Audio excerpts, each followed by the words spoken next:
Okay,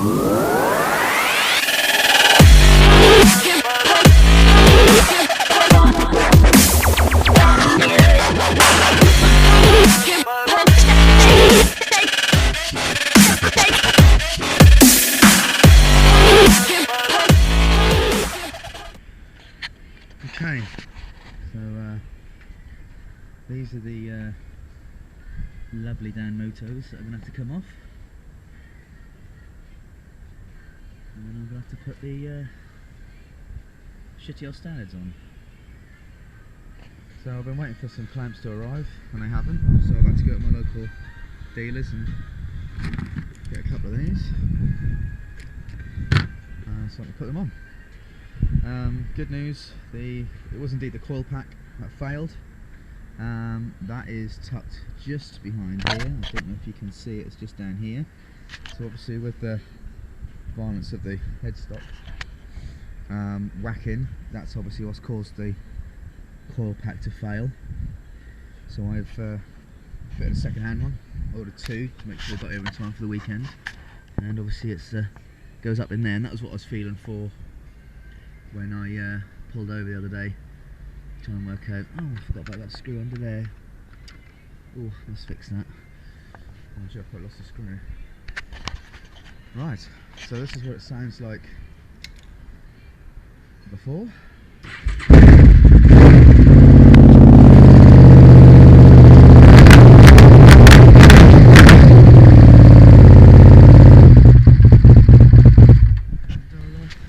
Okay, it's one pipe on. You can see the difference in size. Absolutely monstrous compared to that little thing. So you can see why they're loud. Yeah.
I don't know how quiet it seems to you, but wow, the difference. It sounds completely strangled. I'm gonna now get some petrol. I still haven't decided if I'm going out tomorrow yet. Still got all day today and tomorrow. I'm gonna pop and get some water and some provisions for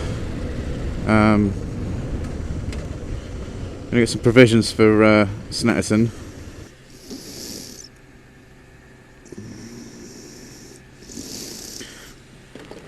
So 15 litres exactly, and that's £17.21.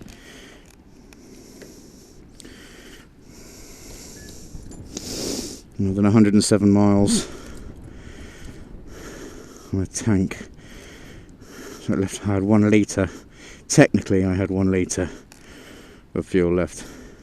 So I think my fuel warning light comes on quite late.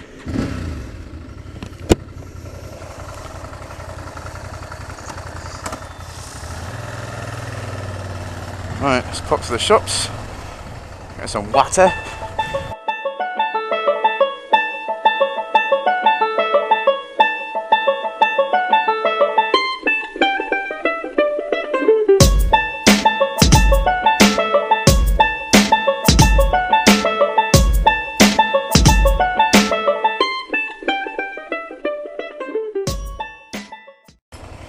You may have noticed I picked up some flowers. Out of fucking way. You may, oh, for fuck's sake.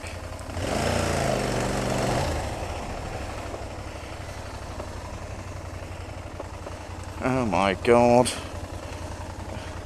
This is why I don't like fucking shopping on a Saturday.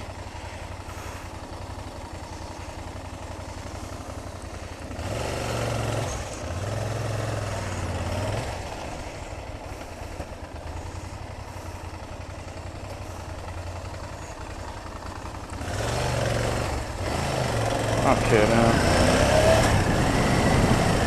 Yeah, I have noticed I picked up some flowers. So what that's about is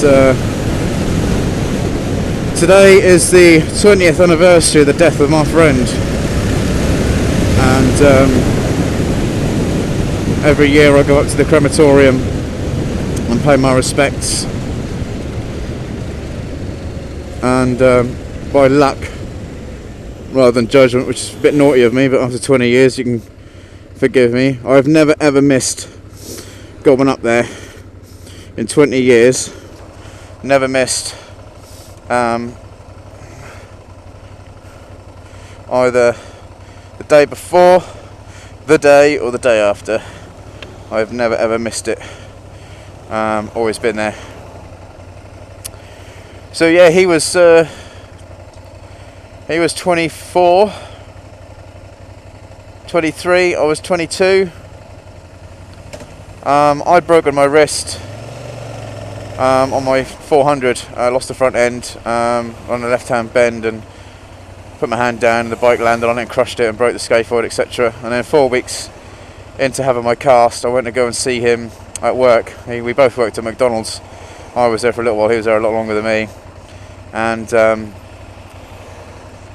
so I knew him from 19 when I worked at McDonald's, and I went down to see him a couple of weeks after I broke my wrist, and I always remember him taking the paper off the straw for me because I couldn't do it. I thought, you know,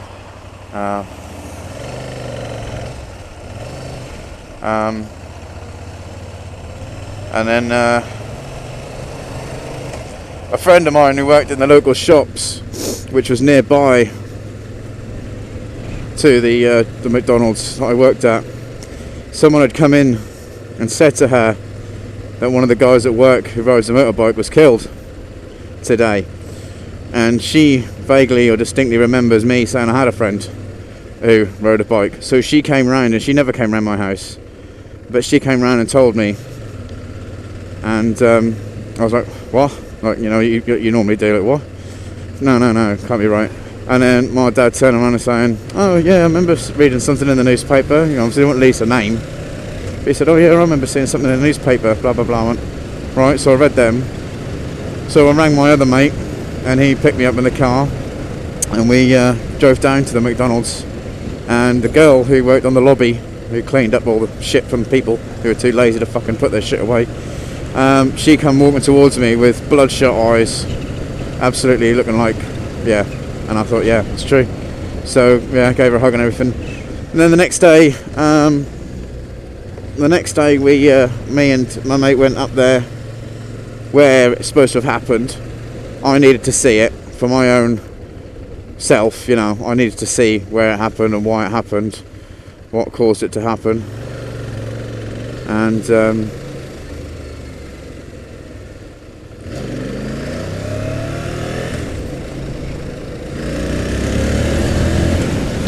we got the wrong bed at first. We moved up and found exactly where it was, and it was near a white house, and we knocked on the door to see if she knew anything. I just needed more information, and when I knocked on the door of a conservatory, which is more like her front door, you could see inside the conservatory stacks of blankets and first aid kits and stuff. It's a common problem outside her house, this junction. And yeah, she confirmed everything that happened. She had attended, and I mean, she didn't give massive details, but so yeah, I basically, from what I could recall from what happened, the section is a dual carriageway, which is obviously a 70, but there's an opening in it for people to travel from this side and go across and turn that way towards Acle, and that's what she done. But when she pulled across them 2 lanes, he was going that way and took him out. And I believe when I went to see him at the funeral parlour, I needed to see him again for my own peace of mind. He was in his leathers. We had this god awful velvet scarf around his neck. Looked hideous. So I can only suspect he broke his neck and bruising. Maybe they had to go a tracheostomy, and it didn't look nice for visitors, so they covered him up with this horrible silk scarf. It looked like someone Biggles would wear. Wasn't impressed with that. But you were shoved in this tiny little room with 3 or 4 other friends who I didn't know were going. You know, again, 20 years ago, not many people had mobile phones, so we didn't keep in contact like that, and I didn't know they were coming, and they turned up.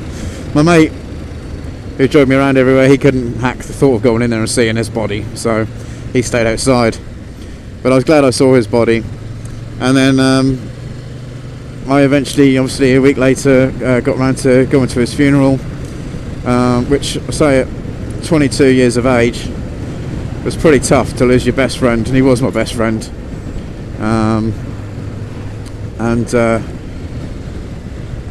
Absolutely, yeah. Just even now, 20 years on, I'm still affected by it. I still think about it. I still miss him. I have him tattooed on my arm. On one side it says "Ride in Peace, Nick," and the date, the 10th of the 5th, 74, to the 18th of the 3rd, 97. And on the other side, I have a motorbike, picture of a fire blade. So I had that done the year that he was killed. I had it done just before Boxing Day. I had to have it done in 97. My other tattoos have meanings as well, and they had to be done the year of the meaning. So I think about him all the time, and I have him on my arm. Well, luckily I found a picture of him, the only picture I have of him, a few days ago, digging around underneath my bed. So I'm going to go up to the crematorium. I'm going to lay down some flowers. Probably quite a good idea. I have put the quiet exhaust on out of respect. So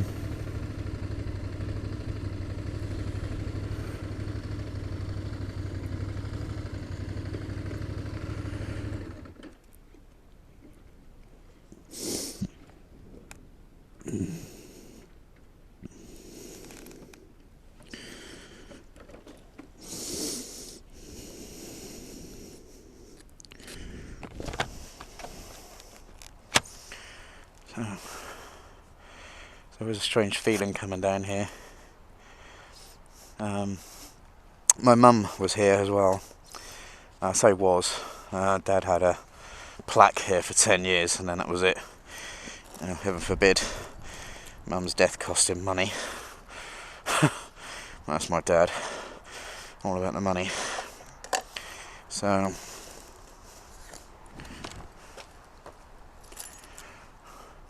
I used to come up here. And it's quite funny because, well, not funny, but interesting because a few years ago, his anniversary fell on Mother's Day, so I was able to come down here and pay her my respects and have little memories and a little sob, and after that go up to see Mum's and drop her flowers off as well for Mother's Day. And that was when I found that the plaque wasn't there, and I was like, rang up the old man. I was like, Dad, where's Mum's plaque? Oh yeah, it's gone because I only paid for 10 years. Right. So, the mother of your children, your wife of 20 odd plus years, she's only worth 10 years of space at the crematorium. Okay, great. So I remembered when I found out where his spot was, I remembered exactly where I needed to go to find it. I memorised it. I hate it when they cover them in shit. They literally cover it in shit. I mean, obviously it keeps the beds in good nick and everything, but it literally covers it in shit.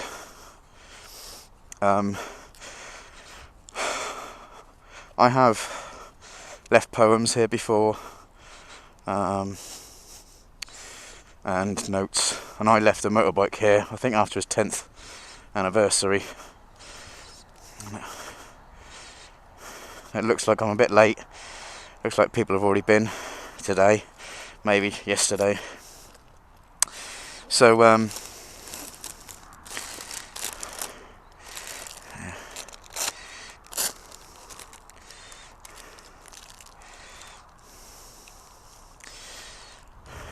no, ow. Let's just shove them in there. I don't know if you can see.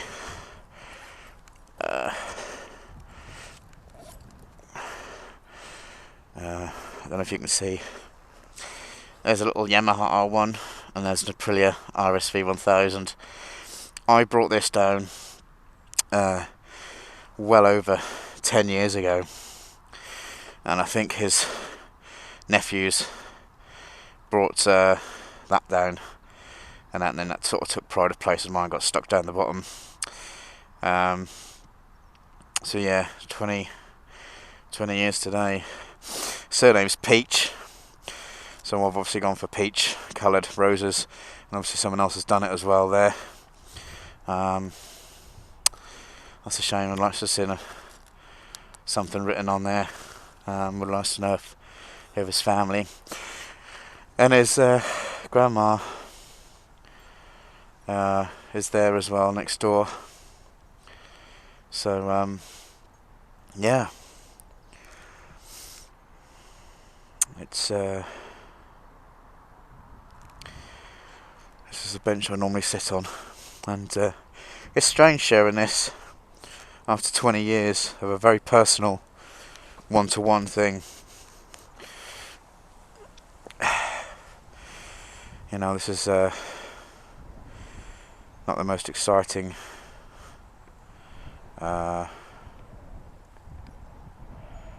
it's not the most exciting vlog, but I think it brings it home to our vulnerable side, both physically, spiritually, emotionally. Oh God, did I say spiritually?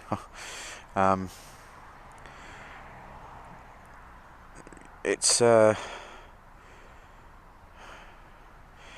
on, you know, I'm very anti-religion, but early on I kind of used to feel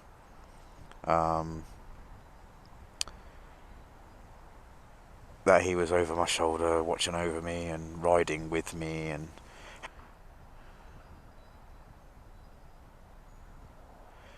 I'm just going to have a few moments of silence here